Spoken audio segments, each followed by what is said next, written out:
Ja, vi blir velkommen til husmøte I kveld. Jeg lægger løtten I så henter. Her takka vi kunne være samlet sammen at rundt et år I kveld og bytte om at styrke oss vi til Norge og vi til Anta. Vi til kraft, herre og til dård I okkar innere menneska. Vi til årrøsene.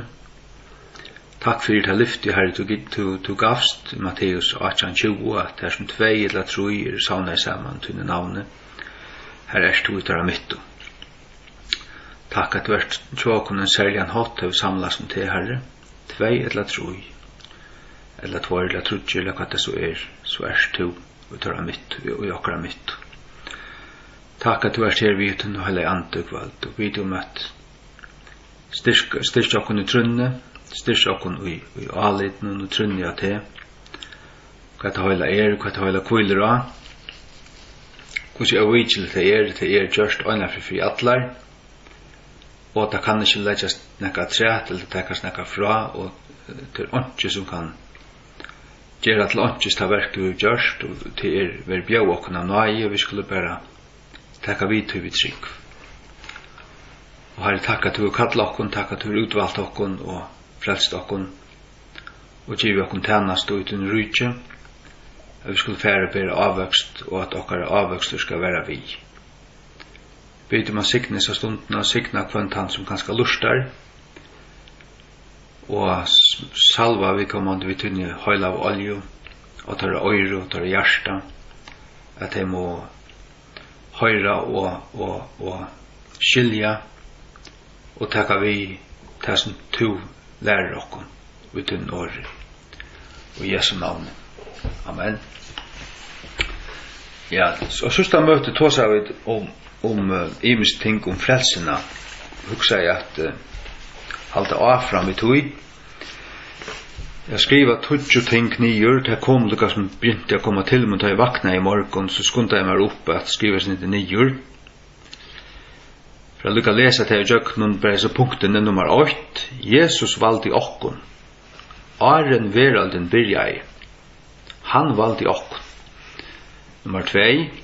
Fægeren drever okkon til Jesus. 3. Vi kjenter eller kjent. 4 til atleier, til predestinereier. Så vi kattleier. Så vi rattvusgjørder. Og så dormetter.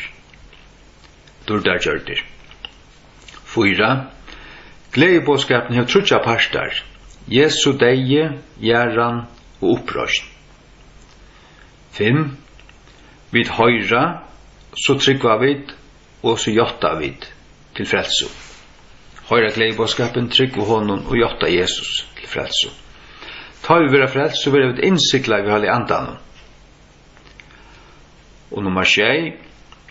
Øynløgjen med Jesus Krist hever trutja parstar. Til okkara deie, okkara gjerran og okkara opprøsjen. Akkar som Jesu frelse verker, hans deg og hans gjerran, hans opprøsjen, så okkara øynløgje vi han, at taka vi honom og vera åkt vi han, til at vi taka med hans deg og gjerran og opprøsjen som okkara frelse, og vi gjev okkara liv, vi dodja, vi vera gjerra I vi daupenon, og vi ryser opp til et nytt liv. Så således vi åkt ved Krist. Nummer 8. Vi være rattvusgjørder vi trygg. Rattvusgjørder, gjørder rattvuser. God sier akkur rattvus, vi trunner av Jesus. 9. Vi endurløster, endurkjepter, vi Jesu blaue. Og 10. Halganen, fullkommen gjer, og dormeting. Det også noen ting som Bibelen tåsar om, og det at vi liva, men det også noe at vi og halga vi Jesu blaue, og tog av tog vi og til, tog hev Guds ord nekvar avmenningar om at vi skulle liva så som vi nå og samsvære vi til som God og gjør okkom til. Halleluja. Vi får hitje tjokken et her. Det første at Jesus valgte okkom. Johannes 15:16. Johannes 15:16. Johannes 15:16. Tid hava ikkje utvalt meg, men jeg hava utvalt tikkun, og innsett tikkun, at tid skulle færa og bæra fram avvøkst, og at tikkar avvøkstur skulle være vi. Hvert som helst tid skulle ombya av fægirnun og navnet munnen, han kan djeva tikkun til. Så Jesus sier her at det er ikke vi som har utvalgt han, men han har utvalgt okkun. Og ta i tvei velja kon annan, kan si tvei som finnast og bliva gau. Ja, så det såleis at det ofta handelen som finnes av konen, det faktisk det bibelska minster man ser. Og så det han frutjar til henne, og så sier hon kanskje ja til entan. Men ta i hon veler han, så det også henne av valg. Men til alltid, eller ofte annar fyrst, og Jesus sier til at han veler okkon. Han valgte sina lærersvånar. Og hvis vi nu færre søknen hittar på Markus 8:16, Markus kapitel 8 vers 16. Her så vi Jesus tar en kalla lærersvennerne, så sier han, Jesus sier vi tøyr, komme til atan av mer, og jeg vil få at tykkuna gerast mannafiskarar. Han kallar dør, han veler dør, han kallar dør a fylgja seg. Og så sier dør ja. Men jeg trygg vi tog at Jesus hever ikke bare kallat han som han er lukka som i alle fall ikke etter kjøtlig matstått etter naturlig utkjønt. Altså han vil vita det i andan og sånt, og han vil bi og sagt feiren og sagt honom hatter øyn tvåst. Ja. Og så hever han kallat der og bidrar fyllt seg. Markus 2:14 og som han fører fram vi, så han Levi, son Alfeusar, sittande vid tottlhømte boene, og sier vi han, fylg mer, og han røstest og fylgte honom. Det var ikke Levi som valgte å fylgja Jesus, men det var Jesus som kallet han sa han og sier, fylg mer. Ofta så sier han bare til her, fylg mer, og ikke mer. Og han ser rødt, narsnæka ui tøymon og tar vakna av vi, og fyrir fra öllun og fylgte honom. Det som drøysen om sinner Zebedeus at tar fiska av og du veist da, jeg var ikke tar som, ja, det var her i kapittel 8, 16, hvis vi tidsjer på det etter, kapittel 8, 16, Markus. Nå som han gikk vid Galileo-sjekven, så han Simon og Andreas, bror hans herra, kastet han ut gaten inn i sjekven, til å ta over fiskarer. Tar arbeid du her.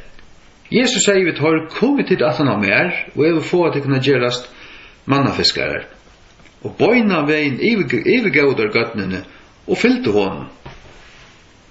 Så det fører fra at og fylte honom. Han sier bare til at det er vitt og etter skulle fylte seg, og etter åren han har gjort noe under til noe. Han var akkurat byrja over her, og han byrja bare å prætika til vårt. Hva sier han? Jo, her du vers 15, eller fra 14. Nå etter at Johannes var sett i fangsel, kom Jesus inn i Galileo, prætikande gledebådskap kongadømmes gods, og sigande, tøyen er oppfyllt, og kongadømmes gods er fri hånd, vende til dem og trygg ved gledebådskapen. Og så ber han å kalla sine lærersvåner, og tar fyllt til honom. Til være noe særligt vi Jesus. Anden hever vært man her, ja, men det var han jo, og han kattleie og drev, altså anden feiren, derfor at det sutt at anden kan komme til Jesus, og den feiren drever han. Hvis vi nå hittar på 17. Timotheus 8:9,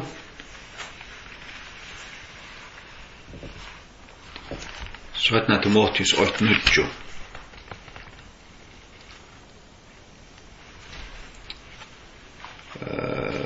Et lærda Jo, til 8:9. Som hever frelst okkon, altså god, vi kraft god stendur på et åren, som hever frelst okkon, og kalla okkon vi høylagare kallan, ikkje samsvarande vi versk okkara, men samsvarande vi sånne egnu fyri atlan og nøye, som var given okkon u Kristi Jesus, åren veralden byrjai. Hvis man så knudrar til verset saman, så synes jeg til at nøyen og Guds fyri atlan, at han atla i okkon tilnæka og i sunn rujtje, til var givi okkon, åren veralden byrjai. Men òsnighet her at han har kalla okkon, og ikkje samsvarande versk okkara. Det alt atla og i Guds alvusa ræie, det var helt fra byrjan i vi synes også i oppenberingen at lampe var slatra åren grunnlegging veraldarinnar, og i evnløyganon så var alt langt man kan säga gjørst eller fullkommet det var kommet av mål, men her og i tøyen her som vi her hever det sånne gongt og sånne ut arbeiding kan man säga, sånne utvikling, sånne gongt.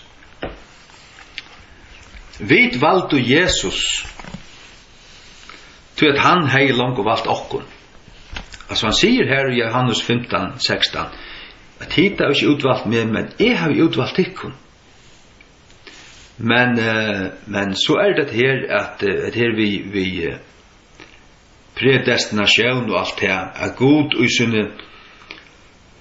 sånn all vitan han void hver færre at velge han, men ui tøyene som vi ui her det sånn hvis vi leser i Markus 16 at Jesus sender okken ut allan heimen og prætika gledebåskapen han som tror og prætika gledebåskapen for allan skapningen til altså prætikan for i atlun han som tror og være doktor han skal være frelstur så ta fer ut og ta til være bjau og atlun og alt hvert han som vil han kan komme og drekka stender i oppenberingene for i åndsje og østene tja Jesaja 5:5 det var at det var bjau og atlun og til fri åndsje og hvert han som vil han kan komme og vi trykker ikke på avmarska det som kalvinistene kallar limited atonement altså avmarska sottarger Jesus døy for allan heimen og vi skulle videre sende ut av prætka for allanskapningen men han som tror han som færa trykva han i Guds alvusa ræie utvalder til Gud kjente han sa han, visste han Arnan sier ja til Jesus og han som sier ja til Jesus han gjør til årsake av tog færen drever han det synes jeg i Johannes 6:44 altså færen drever han det god som veler at dreja det men samstundes men fra tøynar eller fra okkara sjønarhåttene så det så vi vil kalla i og vi standa i fri valgen og sier vi ja eller nøy som vi sier nøy og som vi sier ja og de som sier ja og gerast gerast hansar augen de og i samanhengen og i Guds alvusa ræie utvalgt av honom til å være hansar vi som i Jesus vi som tilhører honom vi utvalgt av honom han valgte okkon og vi valgte han at det av sinter djupt og så snart men at det men så snart det her så snart det her men øyne kvar som vil være frelster kan jeg være frelster og vil så gjerne så det tog jeg god drevet det til du ikke framlagt ut av sjálvun god du givet der til og han byrjar at arbeide på at og dreja det vi som anda og anden kallar og drever livande gjør Jesus og gjør året livande fyrir der tog jeg at god drevet det Johannes 6:44 Johannes 6:44 Ingen mever kan komme til moin utan fægeren som har sendt meg dreie han og jeg vil røyse han oppe efter deg. Ingen kan komme til meg utan fægeren som er sendt med drever han. Fægeren drever, ta vita vid at i gamla testamentet var det fægeren sjálfur som virka i vid Moses. Det var Jehova god fæger. Så kom Jesus, som virka i han kom i kjøtten, god kom i kjøttet, han gikk og tante å gjøre 3,5 år. Så fører han til himmels. Og han sendte halka andan. Og nå det halka anden som virker i hjørne. Det vil si at han som drever til Jesus til fægeren fra himmelen av, men vi ombåan, vi tjenast og vi virskan halka andans, til halka anden som gjør og drever, og til lærer òsne Johannes evangeliet kapitel 14, 15 og 16 at Jesus sier til halka anden er kommet, så skal han minna det kunne alt det som har lært tikkun. Han skal teka fra mer og kunngjera tikkun. Så det halka anden som a gjøre det og livande gjer året, sender og kallar menn ut og sender der ut til at prætika. Og her som året vil prætika, her det anden som gjer året livande og åpenbæra Jesus Krist og hans frels og 4 mannagjørstum. Og her som de takker møte i sin hjärsta, her flyter halvt anden inn. Det er det 7.6 at vi vil innsikla i halvt anden. Til stund vid høyra og tryggva, så er det innsikla vi halvt anden. Halleluja. Dette kan ikke på Johannes 16.6.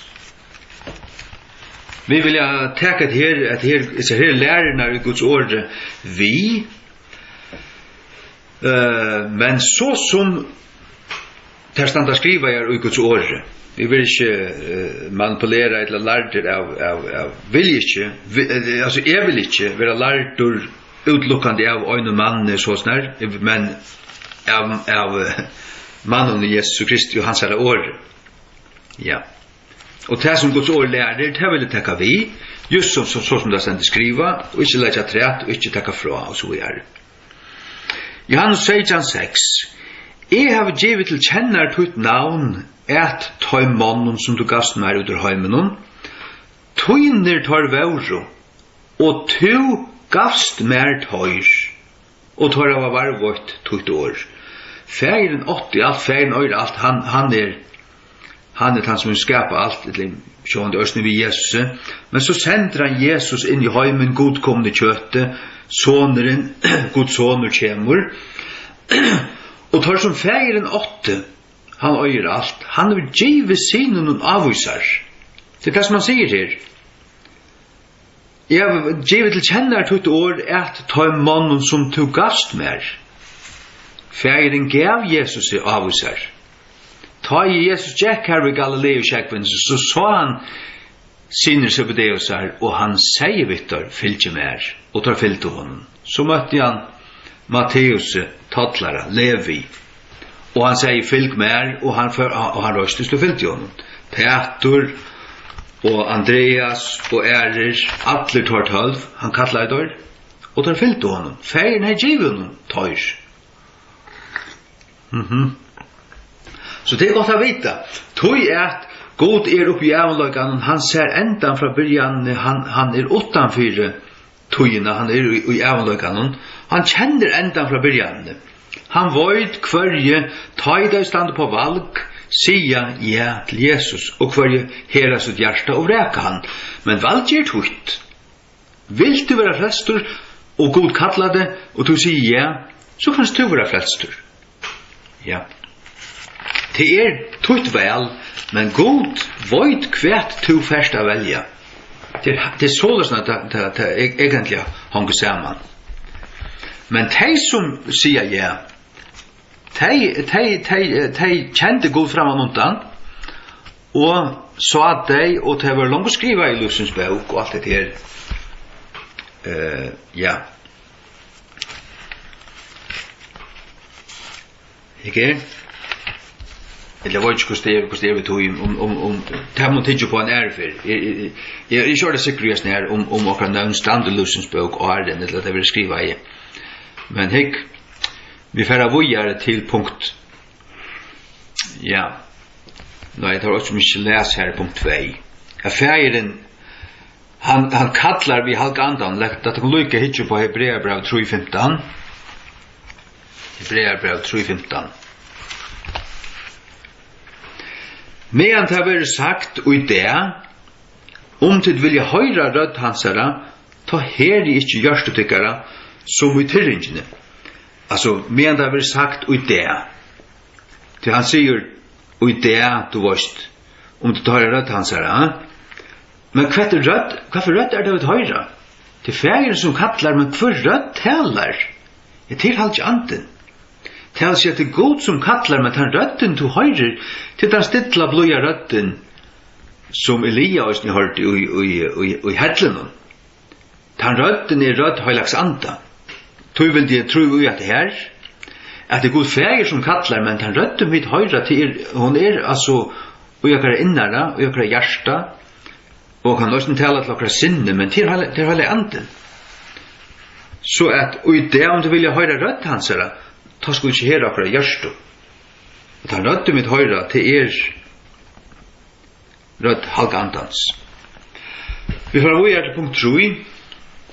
Kjenter, fyra till atleier til ödra enskun predestinated. Så vi kattleier, altså først kjenter, så fyra til atleier, så kattleier, og så rattvusgjørter, og så dørmetter. Rom 8, 20-30. Rom 8, 20-30. Til 7:24.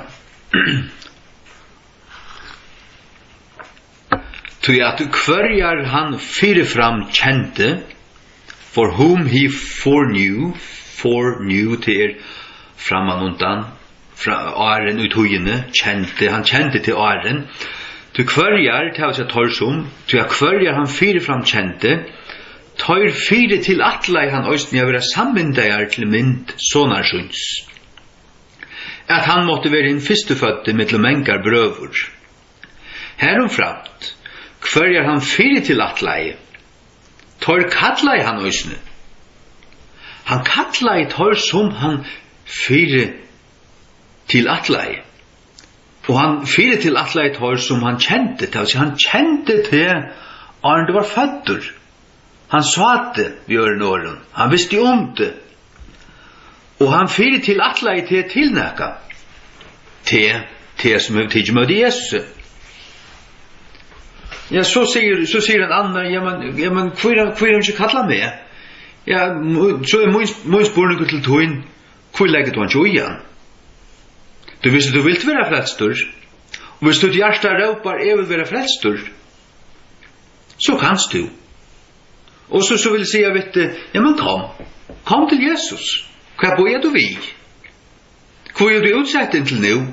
Hvis du vil være frelstor, så det at du god næste vitte. Men det på ma og fa, og vi fastlauton, ja, så det en hyklare.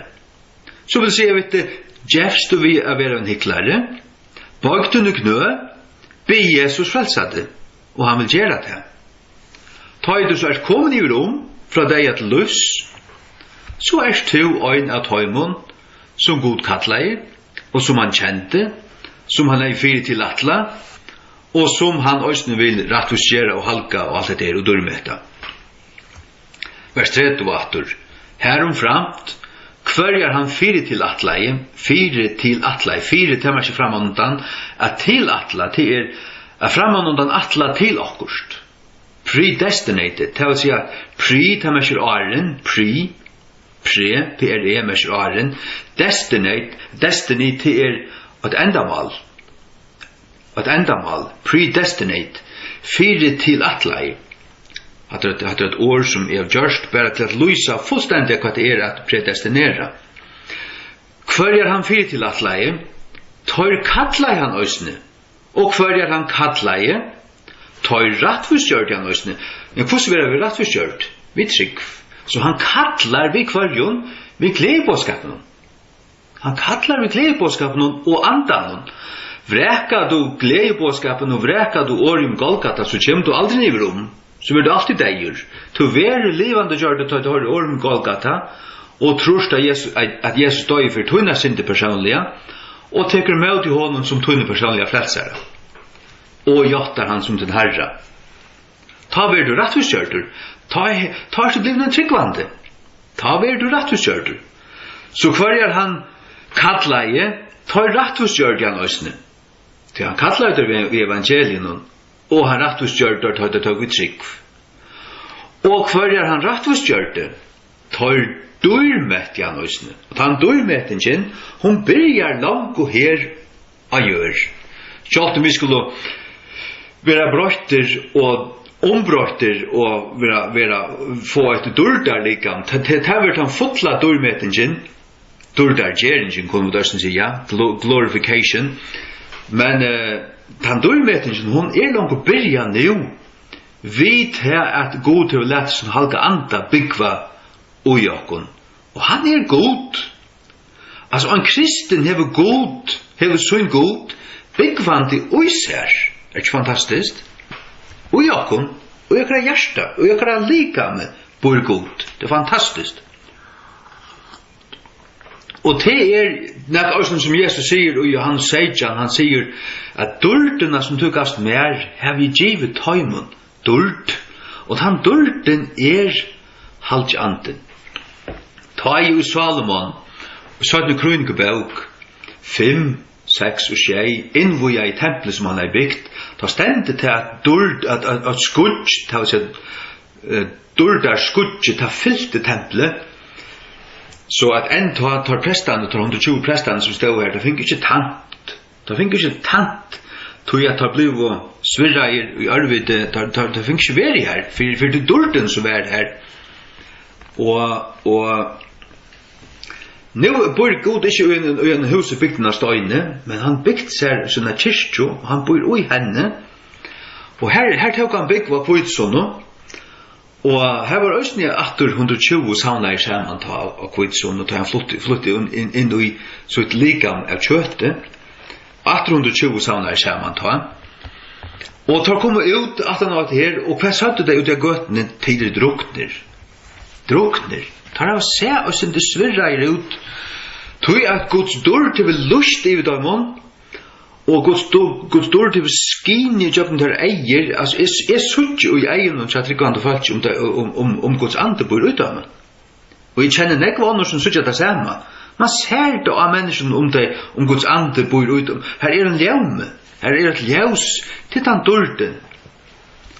Och till det som vi skulle få fullt lot och ta vid vara uppröst ätla ta Jesus kommer att det som vara livande ta jag tycker över det vara brott ta i luren ska jag så vara vi brott det dejliga ska utläggas och dejliga halleluja ja tack och lov och så är det 4 Peter och 2 ösne vi ska läsa 4 Peter och 2 tack och lov, det är underfullt, det är ordentligt gott. Munch, crunch. 4 Peter 8, 2. Hikk vad Peter säger, det är inte bara Paulus, det är allt Guds ord. Utvalter, samsvärande vid fyrevitan, vad det? Till att vita framan undan. Utvalter samsvärande vid fyrevitan Guds fägers, jag nun halkan av andanon. Hur halkar andan nokon? Vi tryck var kvärt. Jesu blau viskar tar vi tryck för åte. Och tar det viskar så vaskar det borstråkar synd. Och så är vi ett halkaje, rättvistgjort halkaje, höjlajer. Och det som är höjlagt, det fettler Guds ande iver. Här kan han byggva. Jag nun halkan av andanon. Till sig framät till. Lutne. Det är en troarlutning, till att loja glädjebåskapen och loja god. Det gör vi först och främst vid att trycka glädjebåskapen. Ät lutne och avslätting, ösne. Av blå Jesu Krist, det var slätt av okon, halleluja. Nöje ätikon och frigjur ver markfalta. Tack och lov. Vi får avgöra till punkt 4. Vi har nämnt långt glädjebåskapen och så för att det vad glädjebåskapen är 4:15 8-4 lyser och i punktform ända vad glädjebåskapen är och till Jesu fullgjorda verk. Og glädjebåskapen hever trutjar parstar til Jesu deie, hans gjerran og hans upprøst. 4:15 fra 8 til 4. Herom framt brøver, kun gjør til glädjebåskapen, kvann prætika i tikkun, kvarjun til døsni hava tidsi vi, og ui kvarjun til standa. Vi kvarjun, det vil säga ved vilken, by which, vi brukar kvarjun, vi kvarjun òsne til vera flester, til halda og minne, minnast til, altså halda og minne, minnast, halda fast vi, halda og minne, hva til prætika i tikkun. Utan så att det var tro till anches. Hur så kunde det här? Jo, visst är inte helt det i minne. Visst är inte helt fast vid det, men tog också annan in i stegen, gärningskristendom, eller yoga, eller ett eller annat, eller jag halda mausolov till dömes. Ja, så är det fallen från nöjen, inte nöjd. Nöjd till trygg av glädjebåskapen. Och vad han? Ja, han kommer nu. Tycker att det är hände till kun fyrst av Atlontea, som Øysten tog imot det, så kommer det, kvossu i Kristus døye fire okkara synder, samsvarende ved skriften her. Kristus døye fire. Fire merker vegna. Fire, hvis jeg gjør noe fire til, eller ja, fire til, så to leiser fra deg, så gjør jeg det fire til. Du får avgående av deg. Det rätta i mötet här. Han tar ju fyra okkara synder. Fyra vi inte skulle dodja för okkara synder. Han tar ju fyra okkara synder samsvarande skriften här. Känner och att han var griven. Han tar ju inte bara, men han var griven. Alltså det säger evangeliet. Han var griven och trutja det. Alltså han var så stönt äger. Vaskar och invastor invavdur i lukläger och allt det där och borren här då varst och lagtor här och gröv och ruttlar stein och ruttlar fyra och fyra fjärmanna vakter av Hermanen stod här. Fyra vakter, fyra i sen och ta ett halvt traktor så skulle det komma här. Så här var väl och vilja han stod där alltså. Tog alltså gärran en pastor av dig.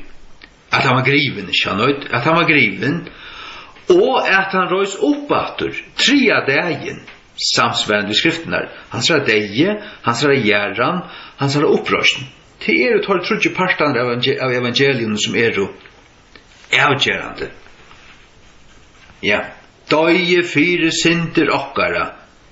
Ikke leiserive, men samsvarande skriften der. Det vil si akkurat så som skriften sier, så som han også selv har sagt ved sine 12 lærersvenner, og så som det stender enda skrasett i evangelium, at han sier, det fer av nyan til Jerusalem, mennesker som skal være tidsen av Sintjaman og hånden, og han skal være krossfester, men av 3 deg skal han røyse opp etter. Han sier det, og det hendte.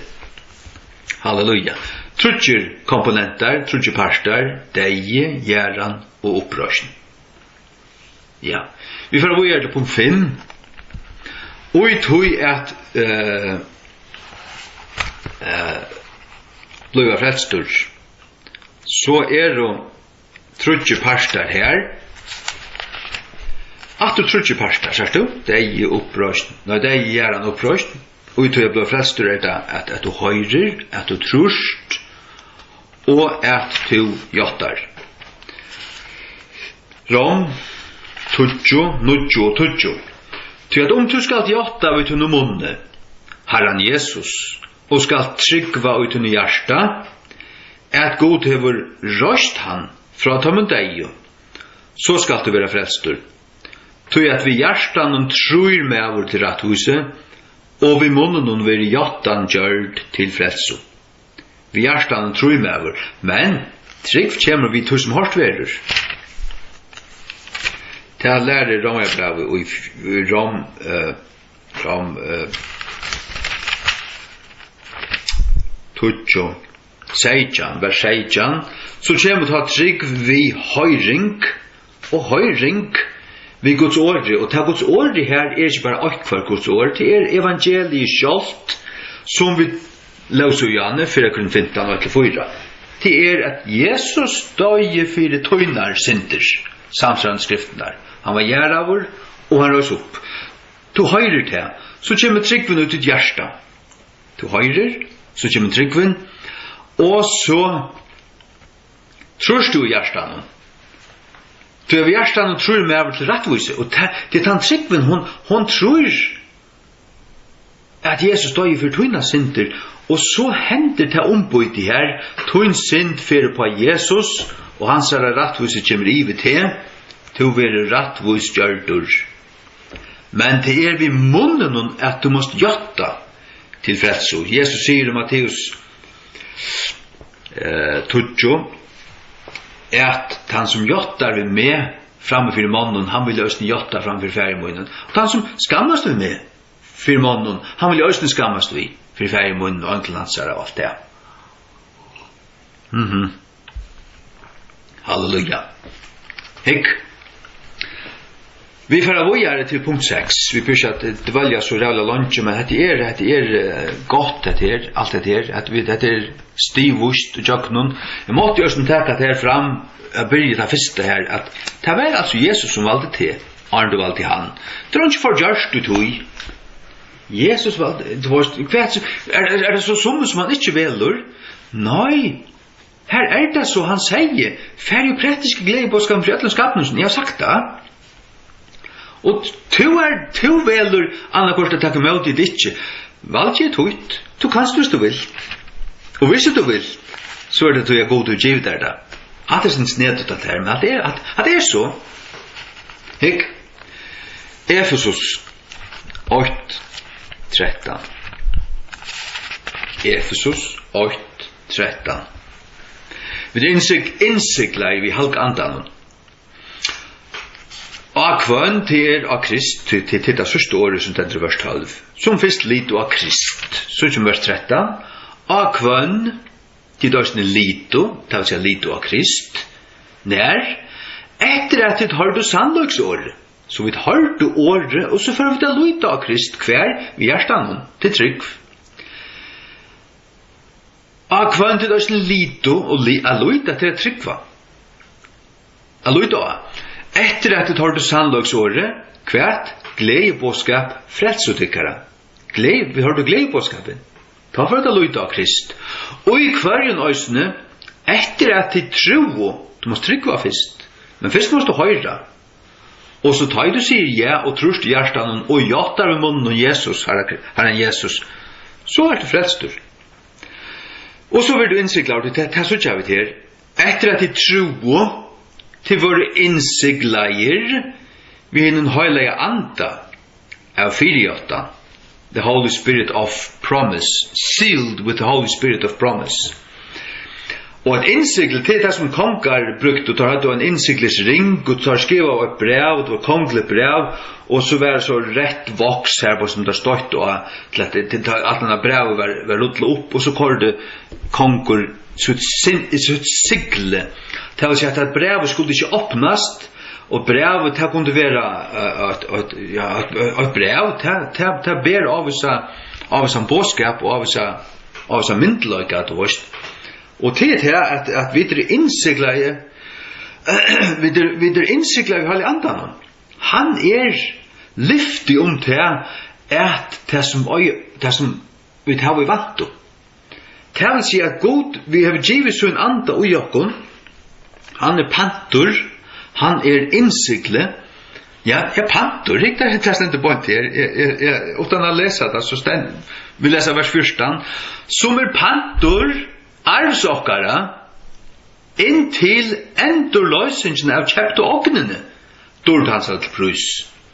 Altså halvt anden pantor. Det vil si at en pantor et tryggingargjald. Det gjør det her som gjald og som sikring, som trygging til at det som komma skal til tøyt. Men så måste du halte utsjående. Det vet jeg fra Bibelen og lærer som holdt, vi kunne ikke avnokta Jesus. Vi kunne ikke genga bort fra trunne, avnokta han og trakka Guds sonar blå under akkurat føtter og alt det, og gjøre håan at halka andan, som jeg tåsa om i en video her fire. Nei, vi sjående halte av fram i trunne. vi då trygg Jesus är nog han inte älskar han fyllt honom och låta oss handla oss bara folk låta oss fullkomligt upp i hans händer känner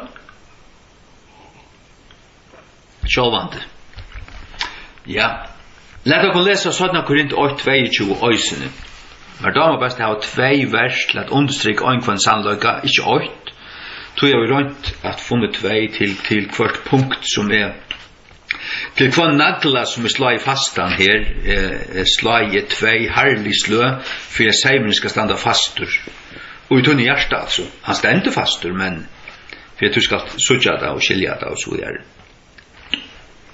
sådana Korint 8:2 är det nej 22 sådana Korint 8:22 Kvör eisen hever innsigla okkun og give pant andans og gjørst okkara. Akkurat samme sannløyde. Han er innsigla okkun, vi kvarjun, jo vi halk andan, det sier Efesus 13. Innsigla okkun, vi halk andan. Halleluja. Ja, vi får avgjøre til punkt 6. Ein løyden vi Jesus Krist, hever eisen trudjar parstar, til deie, gjerran og opprøsning. Men ta det okkara. Og Jesus døye, altså fysiskan, bokstavligen deia og lika med noen, det ikke okkara, men okkara jo, det kan det være, og om så må være, ja, så det bare så, men det ikke en given treit, eller det ikke givet at vi loja martyrdeian for Jesus, men okkara deie til at vi skulle Gjev okkur sjálv og gjev okkur liv, altså okkur egna det som okkur dreymur og det som vi gjerne vil ta liv som vi gjerne vil til liva. Nei, det ikke tutt. Du må gjev det fra der og liva et nytt liv og liva til liv som god vil. Det vil si ikke etter kjøtten, men etter andan. Det andalige livet. Og det at Jesus gav seg, det var hans deg og hans gjerran, hans opprøst. At du gjev til Jesus, det at du dorst, møtvis til egna løyve, til egna dreimun, det som du selv vilt, det må gjerast. Og så skal du gjerast, du skal gjev til ivetlandsere, gjev til religiøsitet, til kyrkjelimaskap, og det alt det der religiøsa tvattlig her, vi kyrkjefolk, vi døpt og kamera, vi sitter her, vi tar det til kyrkjena, og så det slett frelst. Gjev det fra der, og blir frelstur, og gjev det så fullstendig i til Jesus, og blir døptur, og liv så et nytt liv. Halleluja. Hikk, Rom 6, 3-4. Rom 6, 3-4. Vita tid ikkje, at så mennesker av okkon som var døpter inn i Jesus Krist, var døpter inn i deg, hansara. Det vil si at vi identifiserer okkon, vi tek hansara deg til okkon. Hvor er det? Jo, han døy for okkar synder. Og vi hansara liv for meg, og mot liv, altså, det en øynløyde her. Han gav seg til mun, jeg gav med til hansara, og her møtast vi. Han hei sunn deia og gjerran opprøst. Jeg må også dodja. Jeg må gjerast. Jeg må djeva med sjálfan. Jeg må djeva iver. Og kapituler, djeva med til hansara.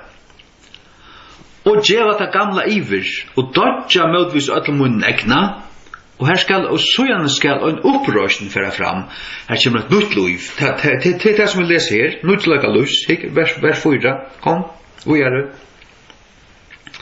Var du døpter inn i Kristi Jesus, var du døpter inn i deg, hansara, vers 4.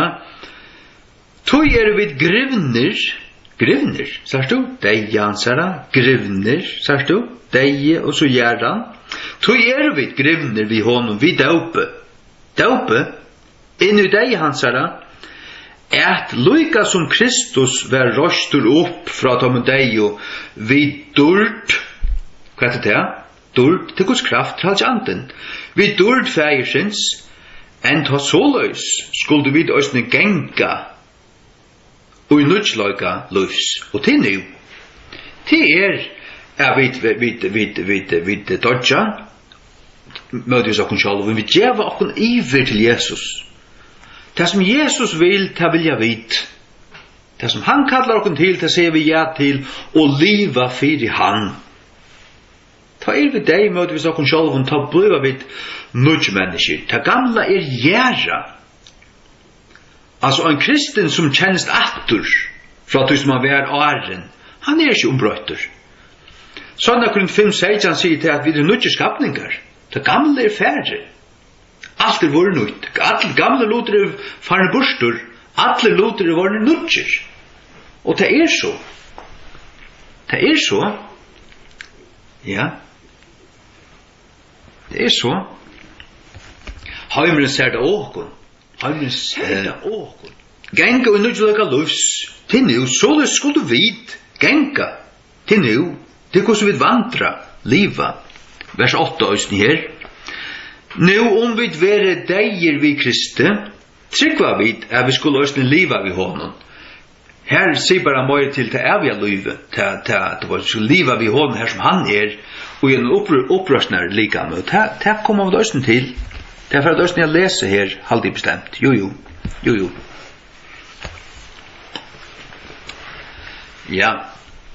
Ja, frelsan tog at gerast åkt vi og teka av til som tog en øynasta ved til frelso Jesu deia gravlegging og opprøsning til det frelso til frelsan at ikke lyta av neka av det sjálfun men lyta av det som Jesus gjør det tøyna vegna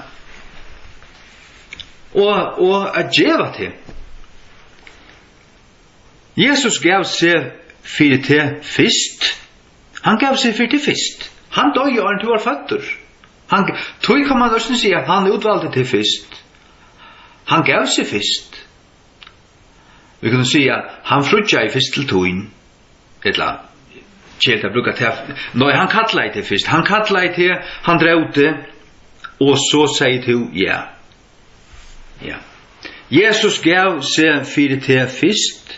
Så han gjever til hans herre, til at det sier frutja i til det som hender ta i tvei genga saman. Og Bibelen lærer jo til at han råkar brukka mor videre broren, så at det ikke så lengt ut og en avsømelig mynd det slett ikke, slett vi røver ikke. Vi får avgjøre til punkt 8. Vi rattvustgjørter vi trygg. Rom 5:8. Tess vegna, verande rattvustgjørter, vi trygg, heva vi fri, vi god, gjøgnun harravaran Jesus Krist. Vi rattvustgjørter, gjørter rattvustir, justified, rattvustgjørter, vi trygg, det vi brukar trygg, det trygg som skal til, det kvuller så at trunne, kjeldan Jesu blau og Jesu versk, men tar vi lyd av te, ta har vi trygg, og ta kjemur til okkara, kvært, gavan, frelsan, Jesu blau, kjemur til okkara, vi trygg, ta vi trygg var ikke bare av Jesus, men av at han gjørdes frelseverket just fyrir meg. Halleluja. Og ta har vi fri vi god, det vil si god feir, og god, altså god trøyantena, men det jøgnun harravaran Jesus Krist. Det jøgnun han, det utan han. Tu kjemur til feiren utan Jesus. Jesus sier, veveren sannløysen og løyve, ongen meavur kjemur feiren utan vi mer. Rom 3:24 i Jesu navn. Rom 3:24. Verande rattvustgjørter utan viurle, det vil si fjordje, utan viurle, du kan ikke betala for det, til av nøye, ja, det akkurat det som stendur, utan viurle, av nøye hans herre.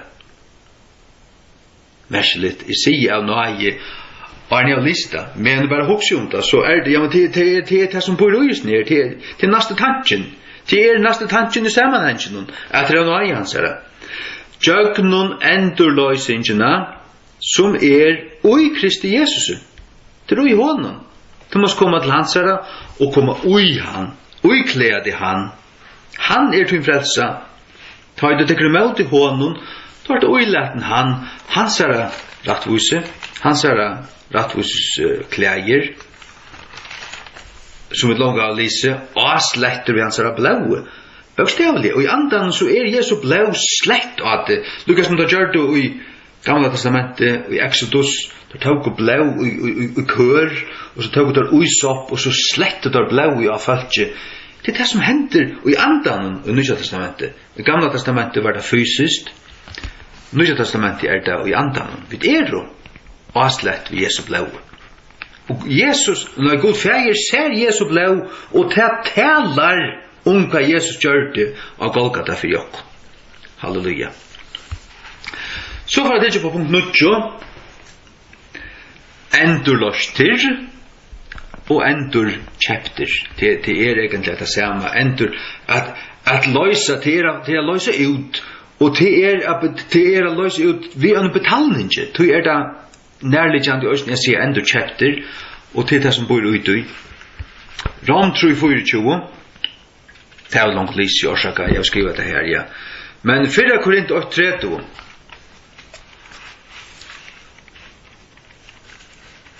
4 Korint 8:30. Men av honom vit og i Kristi Jesus, som av god gjørdur okkom visdomur, og rattvise, og halkan, og endurløsing, redemption, til atter, endur, til å si, vi blir bunden av syndene. Og vi kunne ikke løse, han som under synd, han bunden her, han kan ikke løse seg selv, det skal løse gjald til, og du kan ikke betale for denne synd. Du enda fødder i synd. Du måste løsast, kjeipast egentlig. Du det enda kjeiping og enda løsing. Og til vi Jesu blå, til har vi hørt å se, til vi Jesu blå. Halleluja. Han gav sitt blå for å kjeipe okken. Det for at det sitter her. Galaterbrev 3:13 nå. Galaterbrev 3:13 og Jesu navn. Underfullt. Det føles godt at oss i kveld. Guds andi her. Galaterbrev 3:13. Kristus hever endurløst okkon fra banning lauarennar. Verande gjørdur og en banning fyre okkon. Tu jeg skriva stendur, bannaur kvørt han som har treie hongur. Det sier Moselau, 5. Mosebok sier det. Bannaur han som har treie hongur. Jesus blev tidgen, og tar eldste lødsunar hendur av han, det var en iuføring av synd, han var gjort et syndabok. Og så blev han tidgen, og dømtur og krossfestur han deia som syndare og brottsmenn og mordare og sånne vanliga finko, men han var sækleisur. Barabbas åtte henga hans krosset. Barabbas slapp frujur, og Jesus stod i 4 Barabbas, og i hans rum hos det. Jeg og tu Barabbas, tu Barabbas, Barabbas, men Jesus stod i 4 okkon. Vi kunne sige, og i stegen 4 okkon. Halleluja. Jeg håper at du som høyrer skilur. Og skilur du, så det at Guds ande djev der nekka. Så hever han norske det og arbeider inn av ditt hjärsta. 4 Petur 8:8. Vi til at hit vite at vi var du ikke endur kjepter. Så du her stendur endur kjepter. Vi forgangelig loton, så som silver og gudle. Fra tikkara fafong du etfer, møttigen vi sier fra tikkara fetron. Hatta sier bare til videre giten og i sint. Det sier David og Salma 1:3, og i sint være giten. Så att arva synden, vid arvan, vid berarna och jakra limon, hon kommer till köntar, då startar pickar ut baden, hur så eurant och förgjörst det kan vara, från 2 år aldrig, till vurst och syndare. Tärta. Och tar man lojas till Jesus, tar man höjde om hans fullgjörda frälsoverk av föräldrarna och så är. Ja. Hygg. Vi var ikke endurkjent vi får ganslig loten så silver og gudle. Silver og gudle, det sier bare til og alt. Vi var kjepter vi, men fra akkurat fafunkt og etfyrt, det vil si arva synden, den syndiga naturen som vi bør ja, som faktisk jo akkurat gamla mennesker, men det gjør vi dagliga og enget randan, kjenner som Rom 8 lærer okkene gjøre. Men så stender det vojar i vers 19, men vi har noen dyra bæra blåe Kristus, som en lampe, utan lyti, utan blett. Det sier bare til at han var syndafrøyer. Han var syndafrøyer. Gav sitt syndafrøya blå som løysegjald for jokken. Han kjøpte jokken. Vi var endur kjøpter vi dyra bæra blåe Kristus. Halleluja. Åpenberingen 5:8.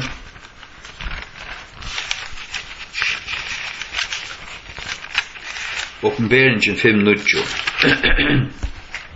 Og tar sjunko en nutjan sång, sigande, tu verdur at teka baugina, og at åpna innsiklene tjane, tu at tu varst dripen, og hevurst endurkjept okkon til Guds, vid hunum blaue, ur kvarje att og tunko og falskje og tjau.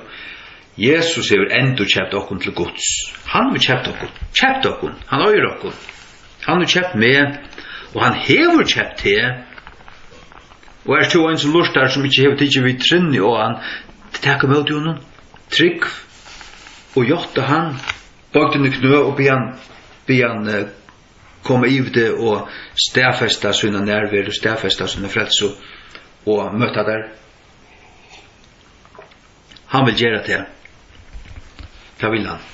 Så vi kommet til endan, punkt 20. Halganen, fullkommen gjeringen og dårmøtingen. Rom 6:22. Jeg ber ikke om ombering for å lese en skriftstø. Det pure på seg plass. Og her kan skal heller nekk for her til å syste, men vi leser det vi frakt og frøye. Rom 6:22. Men nu, verande gjørder fruer fra synd, og vorner tænare for gode, heva tid tykkara avvøkst, høylaløyga, merke til, framæt. Vi tar akkurat avvøkst, vi ber avvøkst, vi veksa i en avvøksen retning, og det umøte høylaløyga. Og enden av et verant liv. Og egentlig det så at vi langt halka i Jesu blå. Han har kjøpt til det som vaskar okkon. Men så halkar Guds ande okkon sånn at det som vi gjør til av noe vi trygg, det det som vi og ikke bare av navnet, men som man sier av danskon, av gavnet. Altså til å si at det som bor, det som verilige, og i substanse bor i okkon, høyla løgje og så gjør. Og det ikke av kontrollvun, og det så slett ikke det vi blir syndafrui, omgang du synda og alt det der. Vi lærer ikke syndafruian av sinless perfection, som man sier enskund. Syndafruian fullkommen løyga, det skjer vi det men det vi veksa fram i møte.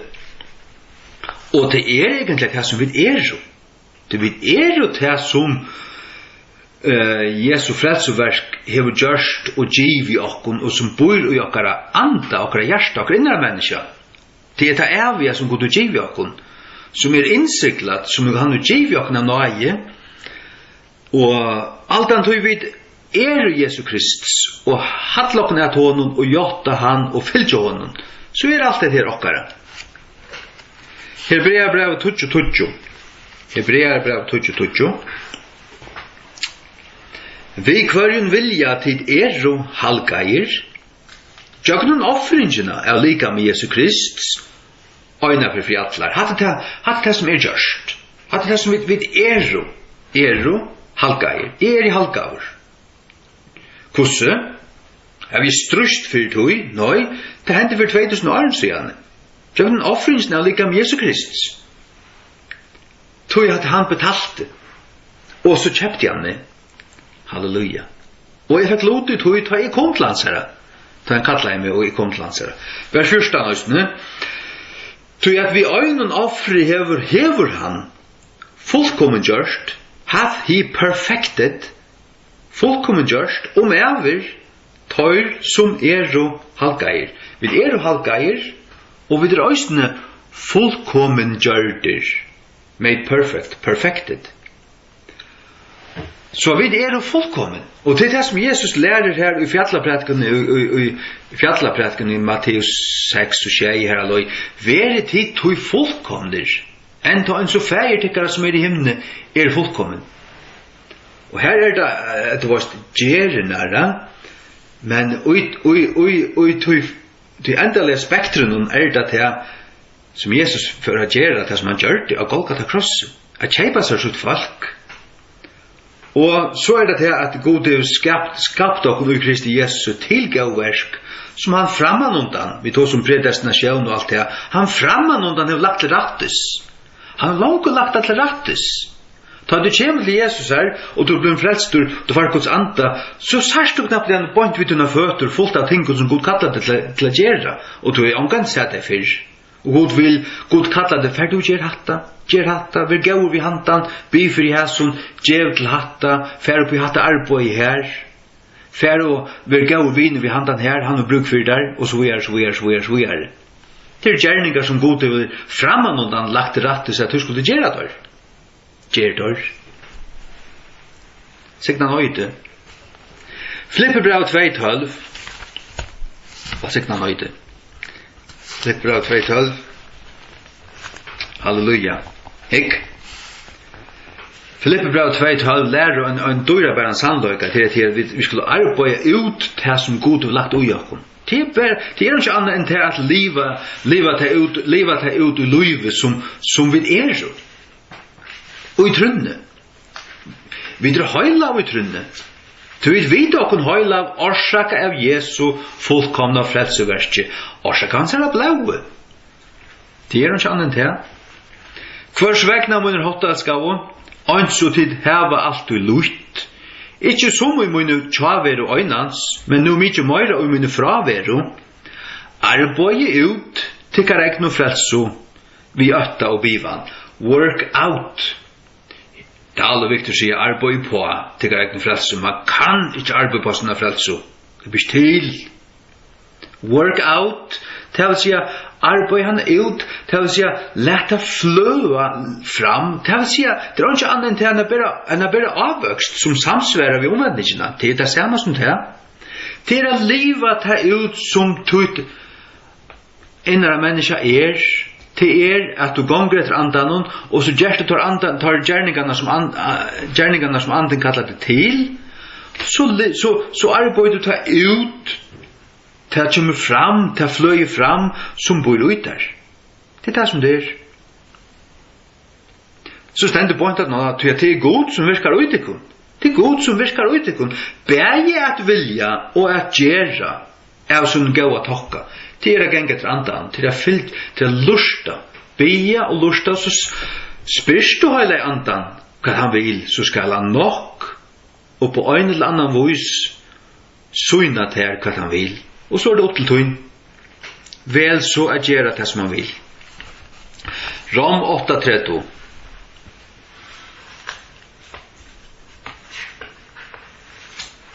Rom 8:30 og 8. Vi tar langt veri her, men ikke lukke på den for 3. Rom 8:30. Vi går her, Johanne. Heromframt hver han fyrt til atleie, tar kattleie han østene. Og hver han kattleie, tar rattvistgjørte han østene. Og hver han rattvistgjørte, tar dyrmøte han. Vi tar seg her halkan, fullkommen gjør dyrmøting. Them glorified he also. Glorify. det at du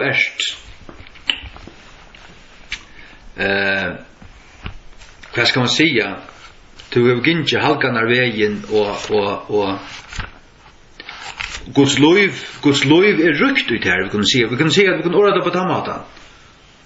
God ekvilja livande ut här, du har ekvilja andalit godrötje människa fullra halka andan, vi kan se det så.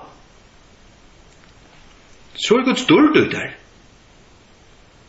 Så Guds dörd ut här. Guds dörd halka anden.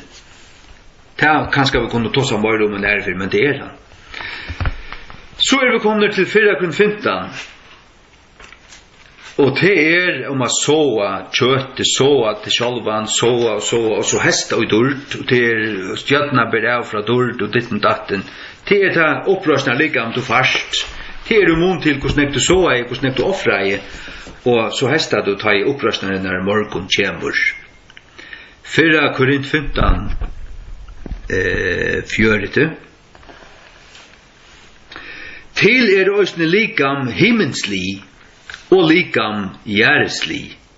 Men dörd tar himmelsli ein og dörd tar jæresli en annar.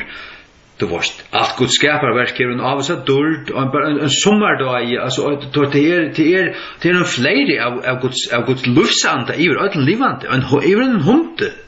Det är flere av anda i du.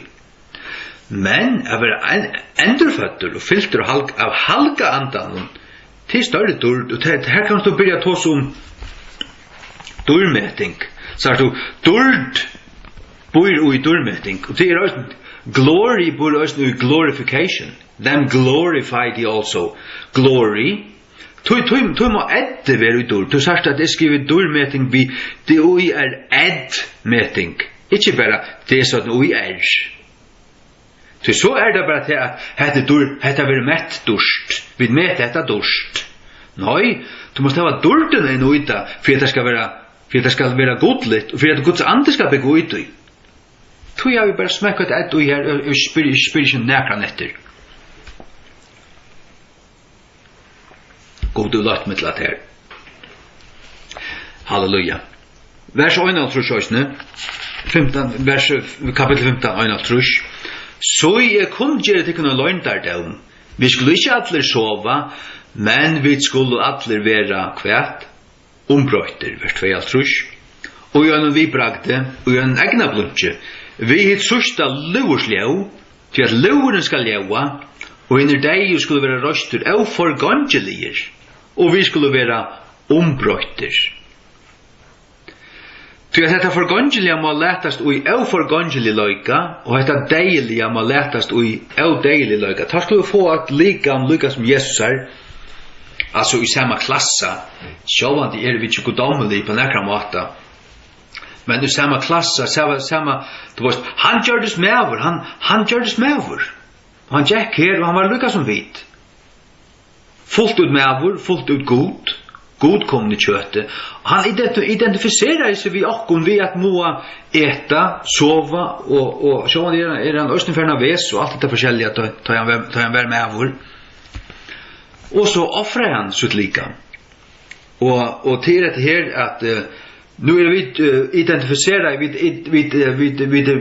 vi vera bunden at honom, graursett i honom, dørt inn i deg hansara, og vi skulle vera røst opp vi kraft hansara, vi dørt hansara, vi ande hansara. Ande hansara som vakte opp Jesus Krist fra dem deg og bor i okkon, så skal han som vakte opp Jesus fra dem deg og livande gjerra likam deilig likam okkara vi anda sønnen som bor i okkon. Rom 8:11 stendur det her.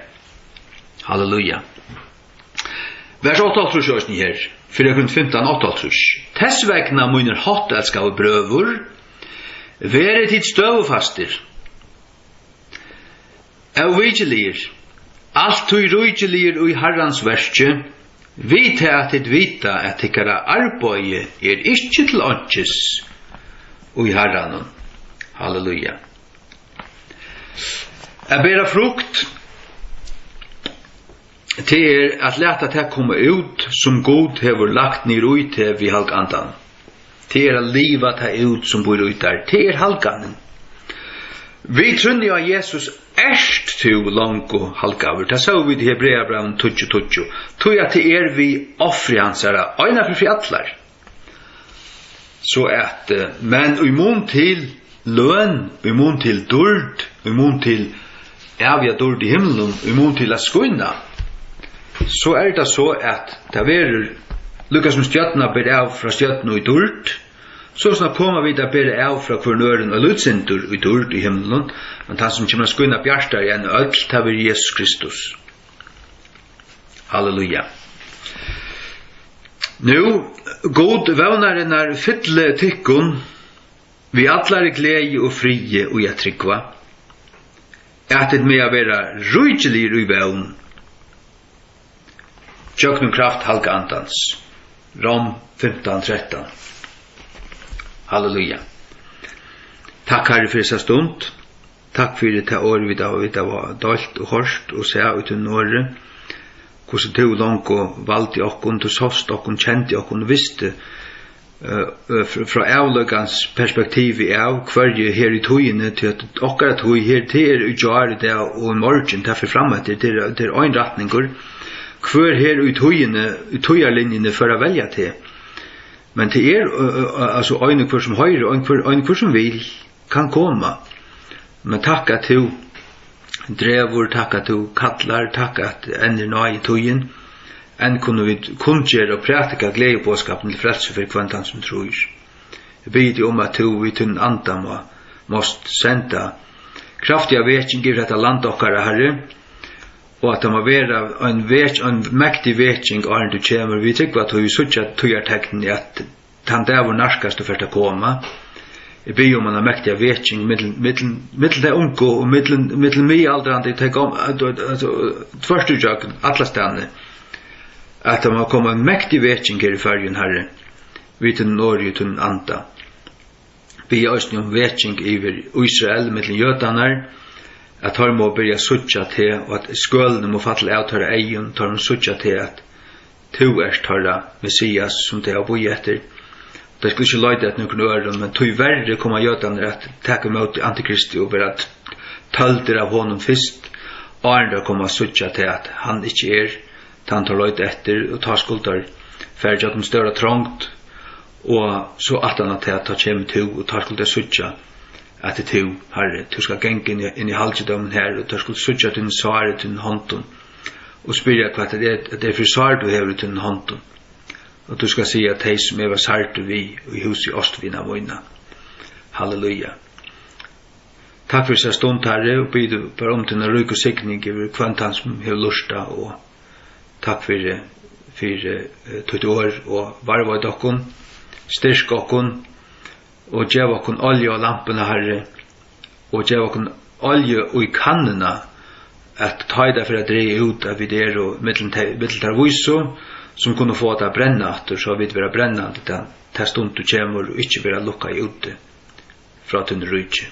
Og i Jesu navn. Amen.